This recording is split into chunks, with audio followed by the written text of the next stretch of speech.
Dude, how is it that over the years, over their entire existence since they expanded into the NHL, no matter how bad they are, no matter how good they are, the Minnesota Wild are boring? How is that your identity? Do we want to talk about the Leafs' identity since the Wild joined the league?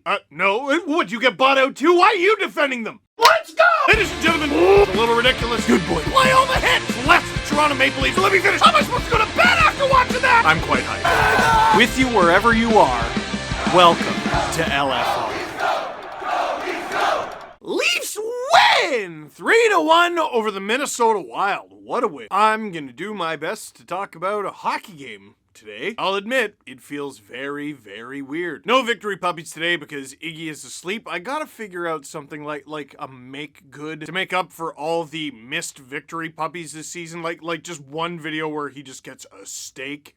Maybe not steak. You ever given your dog steak? That's why you don't give your dog steak. So, we talk about the dog days of the season, and I suppose we're in them. There's something about games in their 50s. Boo. But despite the fact that there are 82 regular season games, each game has its own special story. For this one, at least for the Toronto Maple Leafs angle, there was a little bit of excitement in the lineup. Alexander Kerfoot down to the third line because Ondrej Kase up to the second line because the second line has not been good. Ilya Lyubushkin still in there, no changes to the defense, which means Justin Hall still in the press box. And after a tough outing for Jack Campbell last game, Peter Mrazek starts this game. And I was hoping for a good performance because, well, I cheer for the Leafs, but also the Wild are a really good matchup for them. Like recently, I've talked about stylistic mismatches for the Leafs, the Flames and the Blues and the heavier teams. Teams that are made up similarly to the Leafs, the Carolinas, the Pittsburghs. The Leafs have done well against them. Minnesota, they like to score, they like to bore. And listen, Wild fans, I already hear you getting on me. Listen, I know the team is not as boring as they once were. But dude, you gotta admit, that was a bad one and it was in Toronto, which kind of matters. In the first period, the shots were 6-5. No goals. You know, we talk about boring. Let me ask you something. You watching, you right now, looking into the screen. I hope you're not big. You watching right now. How old are you? Yeah? You specifically, you watching right now. How old are you? Because a number of you watching this have never watched an NHL that didn't include Sidney Crosby. Like the first NHL hockey I remember, I was like 5 years old. Like 5, 6. Which means someone born in 2000 would have roughly started remembering hockey around the time Sidney Crosby joined the NHL. Sid versus Ovi, the high-flying rookies, the evolution of the Alexander Ovechkin and Steven Stamkos bomb on the power play, the Datsyukian Dangles and Sid the Kid, the Sid and Gino show. Reminder that someone born in 2000 is turning 22 this year. They're an adult. They're graduating university, a bunch of them. College, some of the Americans here. Canada has college too, it's confusing. But I'm saying all that to say this. I'm old enough to remember the pre-Crosby NHL. I know I'm about to sound old, I don't care. I started remembering hockey games in roughly 1993.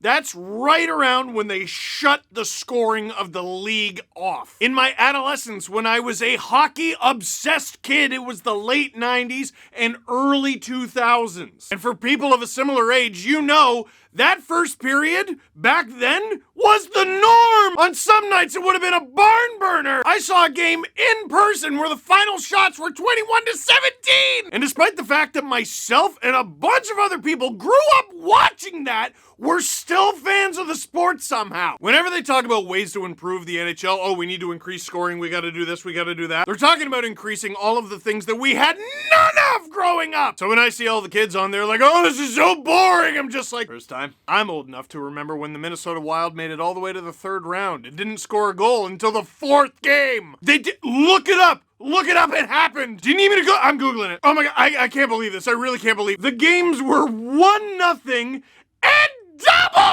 overtime. That's how the series began. 2-0, 4-0, and 2-1. That's a series that counted. It was aired on television. People went and bought popcorn. Anyway, all that because it was 6-5 in the first period. It was bad. Second period, be careful what you wish for. The Wild score first. Almost halfway through the second, off a face-off, the Minnesota Wild work it behind the Leafs net. Overall, I kind of liked the game that Liljegren and Dermott had, but Dermott gets crossed up here. Matt Boldy, the rookie sensation for the Minnesota Wild, they got one of those per season apparently. He has it behind the net and Dermott sort of loses him. He's standing in basically basically they got the net as a barrier. But Matthews picks that up and it's good. But he's kind of in no man's land. The commitment is not there. As a result, this is what Frédéric Gaudreau has to work with. This is what Matt Boldy had to pass to. Like, it's just not good enough from all involved after what was a pretty good and stingy game before that. Freddie Gaudreau scores. It's been a great season for Gaudreau's, and it's 1-0 Wild. See, you know, maybe we were wrong. Maybe we were silly. Oh, we took some heat, us boys on the Steve Dangle podcast. We took some heat because we were talking about, is Auston Matthews the best player in the NHL right now? Not even necessarily talking about the entire season so far, but over the last month or so, who's been better? At worst, the list is short. At best, the list is him. But he blows his coverage there, and he didn't help. And you know, maybe we were just being biased Toronto idiots. It's about time we just admit it. You know. Well, except for 30 seconds later, they gave 2 players assists on this goal, which is so funny. It's just Auston Matthews being a Jedi, but I appreciate the generosity. I'm not picking on them. Dermott and Liljegren got the assists on this one. I'm not saying they shouldn't have got assists because I don't like them. I do like them. But this is where Auston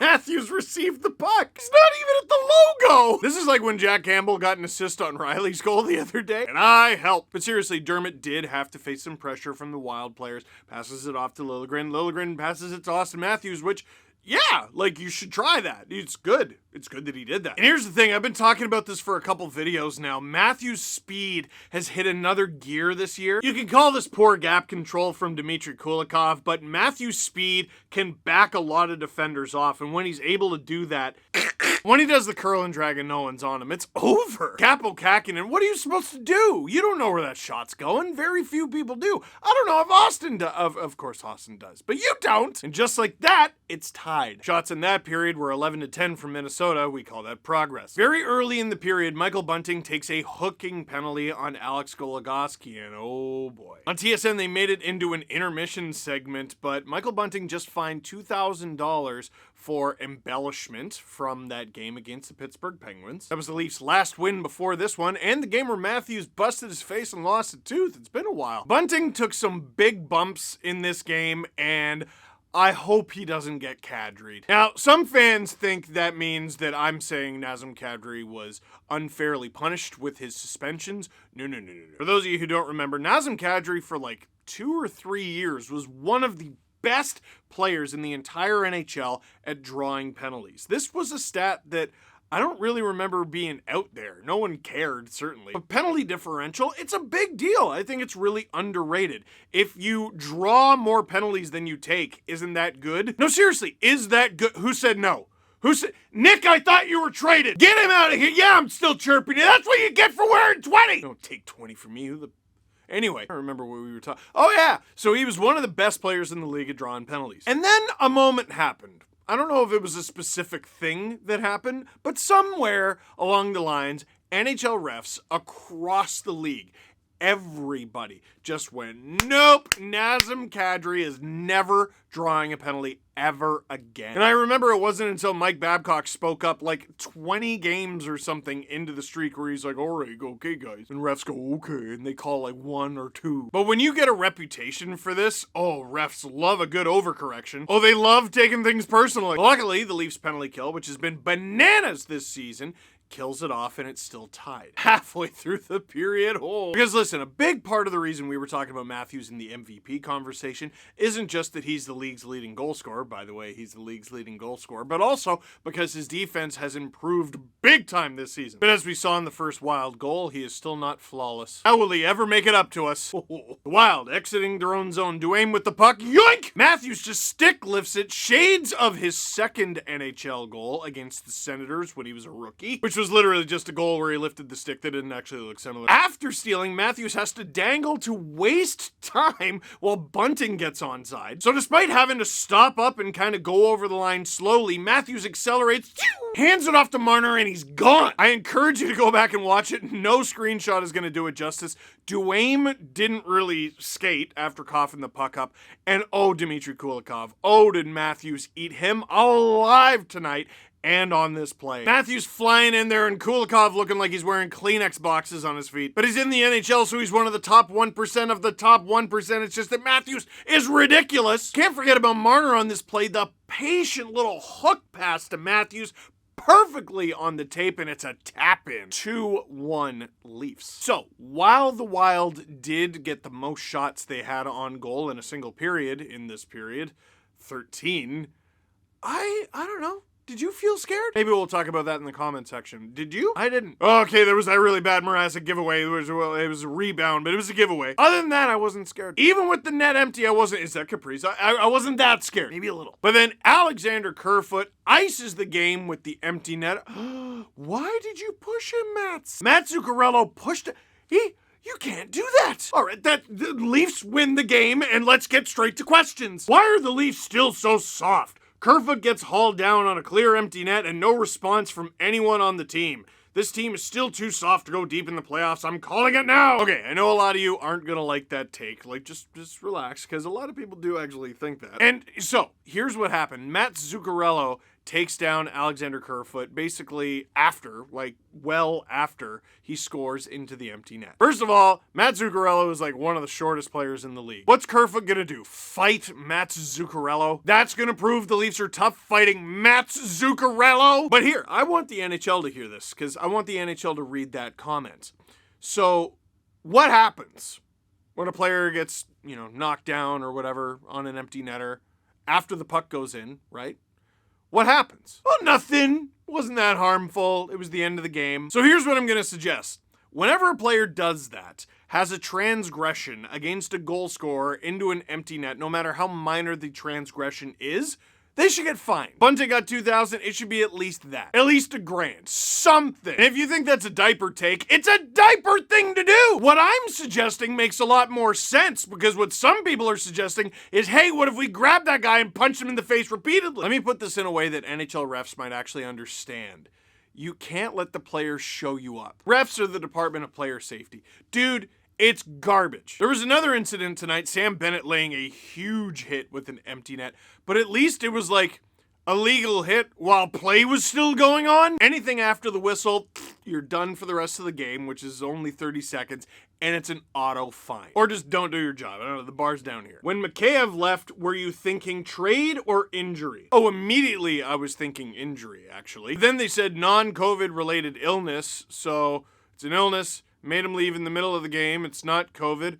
Oh, poop. That's what all of you thought. It was poop. But they can't just be like, number 65 out the rest of the game, precautionary poop. Can Leaf fans relax now? Yeah. You've always been able to relax. You just don't. How about this? Why doesn't everyone just let people feel the way that they feel? Why don't you relax? Why don't you freak out? Normalize that. Walk up to a relaxed person. You should be riddled with anxiety. Normalize it. Here's what you gotta stop. Why are Leaf fans like? Are Leaf fans like, or are there just so many Leaf fans? And they're all different. Leaf fans have the most stereotypes because there are millions. You ever notice a bunch of Leaf fans are Mike? Yeah. Dude, half of Leafs Twitter alone is named Mike Stevens. Anyway, yeah, relax if you want. I don't know, or don't.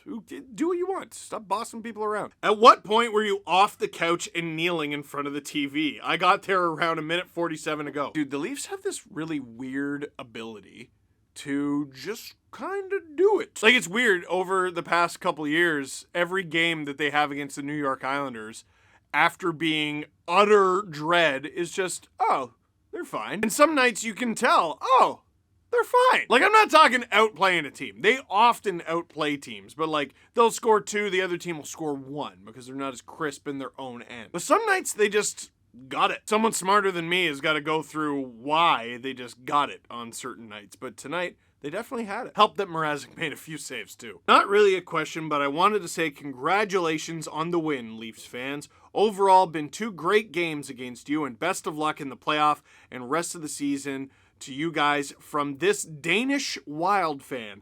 P.S. Let's play a few games against each other in the playoff. You ever notice all Wild fans are Danish? No, that's beautiful, Frederick. Thank you. May our paths cross again. But for now, that is it for this one. Thank you very much for watching. Click like if you like this video. Click subscribe if you really liked it. Tell all your friends. Brand new Steve Dangle podcast coming tomorrow. And did you see there's a new episode of Noxie and Cax? Special guest, Cassie Campbell Pascal.